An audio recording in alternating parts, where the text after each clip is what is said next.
문제는 이 다양한 환자분들이 창의력이 너무 좋아. 다 똑같아. 누가 이거 해서 좋아졌더라, 누가 저거 먹고 좋아졌더라, 뭐 집안에서 뭘 반신욕을 하니까 좋아졌더라, 뭘 하니까 좋아졌더라. 그래서 문제는 그거를 맹목적으로 추정을 하고 따라가시는 분들이 너무 많아요. 그러니까 특히 어머님들한테 아버님들한테 안 맞는 부분도 분명히 있을 거란 말이에요. 그래서 이 왕진이라는 프로그램 중에 하나가 가장 또 메리트가 있는 게 이 평소에 궁금하셨던 부분들을 전문가 선생님들 초빙을 해서 질의응답 시간이 있어요. 왕진 의사에게 물어봐! 퇴행성 관절염에 대한 오해와 진실 지금 밝혀드립니다. 저는 이렇게 무릎을 구부렸다 폈다 하면 뚝뚝 소리가 나요. 네네. 그래서 거기에 어떻게 치료를 하면 좀 괜찮을까. 뚝뚝 소리가 난다라는 게 이게 과연 관절염 때문이냐 아니냐라는 게 첫 번째 질문이실 것 같아요. 네. 하나, 둘, 셋.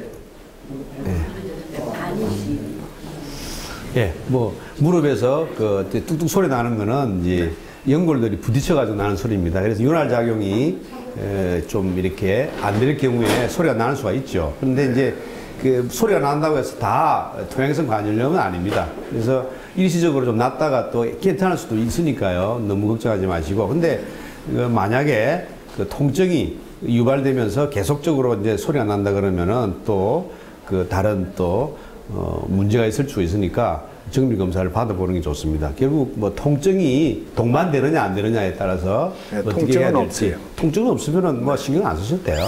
근데 아주 쪼만하게 약 한 봉지인데 그걸 하나 먹으면은 한 열흘은 안 아파요. 먹은 지가 벌써 7, 8년 됐어요.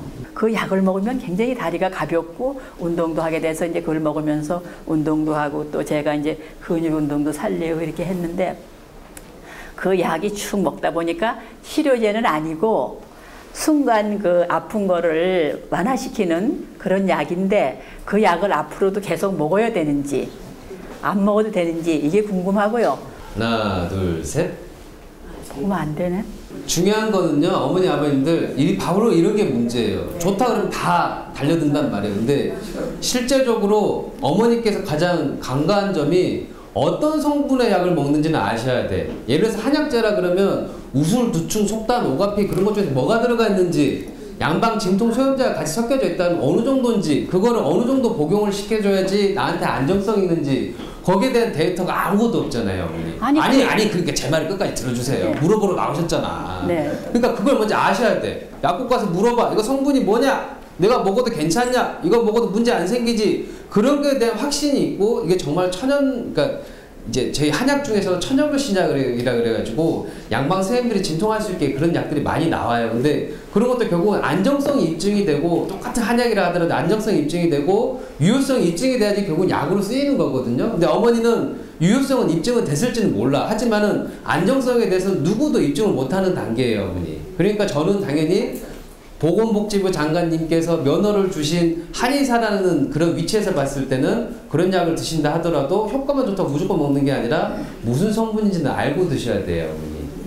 첫 번째적으로 관절에 안 돼. X라고, X. 아셨지요, 어머니? 그럼 다 안 먹어야 되네. 네. 오늘 잘 나왔네요. 네. 관절이 무릎이 연골이 아주 많이 파괴됐다고 그런 진단을 받은 게 8년 전이에요. 또 이게 재발이 심하게 오는 건지, 물론 물도 찬 것도 많이 뽑고 할 건 다 했어요. 병원도 많이 다니고. 근데 지금은 많이 잘 걸어 다니고 통증도 덜하고 그래요. 그래서 이게 재발이 다시 오는 건지 그게. 하나, 둘, 셋. 이제 연세가 드시고 이제 재생 능력이 좀 떨어지면은 그게 이제 다르면은 다를수록 또 재생이 안 되니까 자꾸 약해지고 이렇게 이렇게 연골이 자꾸 닳게 됩니다. 그래서 물론 그렇게 되면은 관절염 진행이 되는데요. 근데 젊었을 때 그냥 일시적으로 연골이 다쳐가지고 그게 회복됐다 그러면은 물론 특별히 더 관절이 진행되지 않을 수도 있습니다. 그런데 이제 시간이 많이 지나고 또 아무래도 또 관절이 또 약한 상태이기 때문에 또 연세가 되시고 이러면은 또 악화될 수도 있습니다. 그래서 그때마다 증상에 따라서 그때 치료하는 게 가장 좋고요. 아까 말씀드렸다시피 그 이상 시간에 3개월, 6개월 이상 계속 아프다든지 그런 식이 되면 이제 또 다른 치료를 또 생각해 봐야 되고 그렇습니다. 두 가지를 먹으면 네, 아버님. 그게 관절에 좋으냐? 네. 하나, 둘, 셋. 그 실제로 도가니 이제 우리 소위 말하면 사골 국물이라든지 도가니 계열을 먹으면 당연히 그 연골 성분이기 때문에 들어가서 잘 되지 않겠느냐. 실제적으로 연골 성분 자체가 섭취를 해도 흡수가 안 돼요.